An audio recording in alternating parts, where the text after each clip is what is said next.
Hello, I'm Phil the photographer based in Bath, UK. I'm in 3 different walking groups and I often like to take a group photograph including myself, but I don't want to carry a tripod. So this is what I do. First, take the master shot of the group. Get everyone to stay exactly where they are.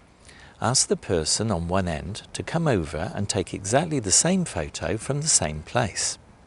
You then go and join the group at the other end. Do what you can to ensure a near identical photo. When you get home, use your favourite photo editing software to add yourself to the background shot. You can either cut yourself out and then use layers to paste over the top of the background photo, or I prefer to cut the photos in half and join the 2 parts together. I usually make the cut using the magnetic lasso tool with a feather setting of 4 pixels. And that's how I include myself in a group photo without taking a tripod. Why don't you have a go and see how you get on?